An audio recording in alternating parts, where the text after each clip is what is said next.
Hello students, we are dealing with the unit wireless protocols for smart cities and we are learning the protocol LoWPAN.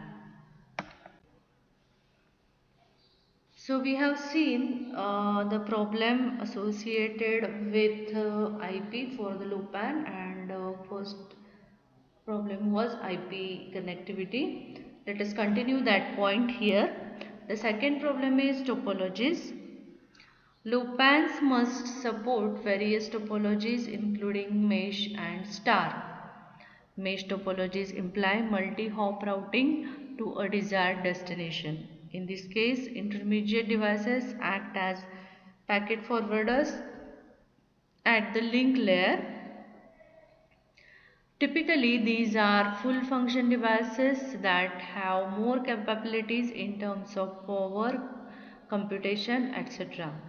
The requirements on the routing protocol are: first, given the minimal packet size of LoWPANs, the routing protocol must impose low overhead or no overhead on data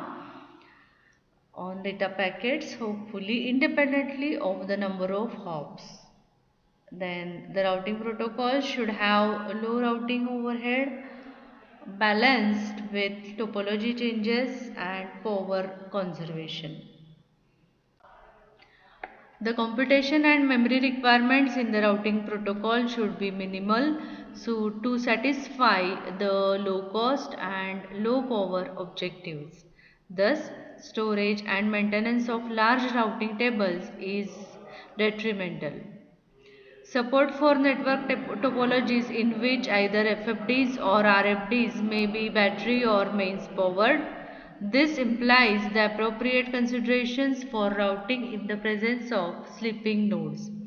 As with mesh topologies, star topologies include provisioning a subset of devices with packet forwarding functionality. If in addition to IEEE 802.15.4, these devices use other kinds of network interfaces such as Ethernet or IEEE 802.11, the goal is to seamlessly integrate the networks built over those different technologies. This is the primary motivation to use IP to begin with. Then next problem is limited packet size. Applications within LoWPANs are expected to originate small packets. Adding all layers of IP connectivity should still allow transmission in one frame without incurring excessive fragmentation and reassembly. Furthermore, protocols must be designed or chosen so that individual control protocol packets fit within a single 802.15.4 frame. Along these lines, IPv6 requirement of sub-IP reassembly may pose challenges for low-end LoWPAN devices that do not have enough RAM or storage for a 1280 octet packet. The next is limited configuration and management. The devices within LoWPANs are expected to be deployed in exceedingly large numbers. Additionally, they are expected to have limited display and input capabilities. Furthermore, the location of some of these devices may be hard to reach. Accordingly, protocols used in the LoWPANs should have minimal configuration, preferably work out of the box, be easy to bootstrap, and enable the network to self-heal given the inherent unreliable characteristics of these devices. The size constraints of the link layer protocol should also be considered. Network management should have little overhead yet be powerful enough to control dense deployment of the devices.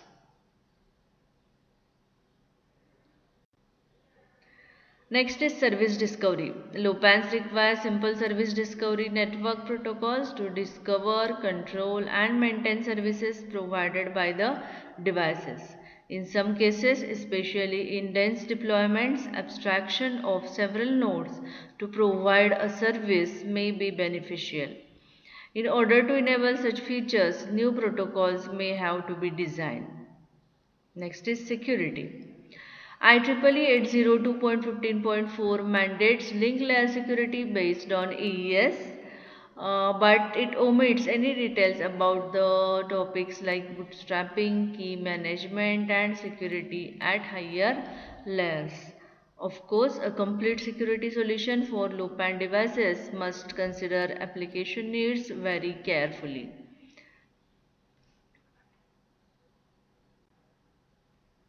Then goals. The general goals of LOPAN are mentioned below. For example, specification requirement to transmit IP, profile of best practices for transmitting IP packets and associated upper level protocols, etc.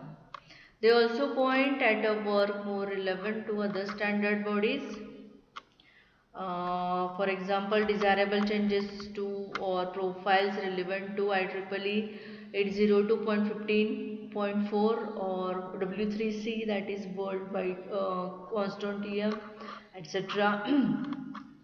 When the goals fall under the IETF's purview, they serve to point out what those efforts should strive to accomplish regardless of whether they are pursued within one or more new or existing working groups.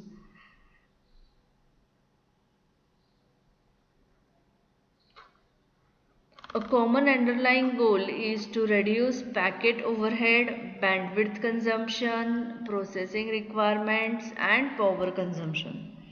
The fragmentation and reassembly layer, the protocol data units may be as small as 81 bytes. This is obviously far below the minimum IPv6 packet size because IPv6 packet size is of 1280 octets. And in keeping with this IPv6 specification, a fragmentation and reassembly adoption layer must be provided at the layer below IP. So this is for the fragmentation and reassembly layer.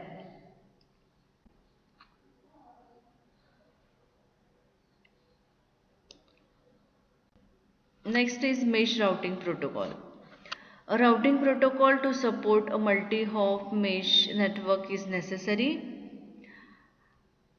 Also, these protocols are designed to use IP-based address that have large overheads. For example, the ad hoc on-demand distance vector, that is AODV routing protocol, uses 48 octets for a route request based on the IPv6 addressing. Given the packet size constraints, transmitting this packet without fragmentation and reassembly may be difficult.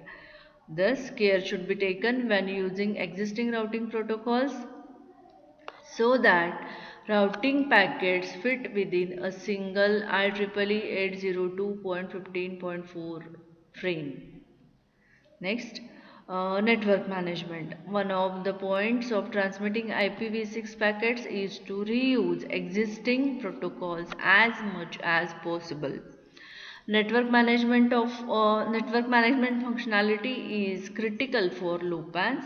However, management solutions need to be met the resource constraints as well as the minimal configuration and self-healing functionality. The simple network management protocol, that is SNMP, is widely used for monitoring data resources and sensors in conventional networks. SNMP functionality may be translated as ease to low pans with the benefit to utilize existing tools. However, due to the memory processing and message size constraints, further investigation is required to determine if the use of SNMP version 3 is suitable or if an appropriate adaptation of SNMP version 3 or use of different protocols is in order. Implementation considerations. It may be the case that transmitting IP over IEEE 802.15.4 would become more beneficial if implemented in a certain way. Accordingly, implementation consideration to be documented. Next, application and higher layer considerations. As header compression becomes more prevalent, overall performance will depend even more on efficiency of application protocols. Heavyweight protocols based on XML such as SOAP may not be suitable for low bands. As such, more compact encodings may become necessary. The goal here is to specify or suggest modifications to existing protocols so that they are suitable for the low bands. Next is security considerations. Security threats are different layers must be clearly understood. Bootstrapping of devices into secure network could also be considered given the location, limited display, high density and ad hoc deployment of devices.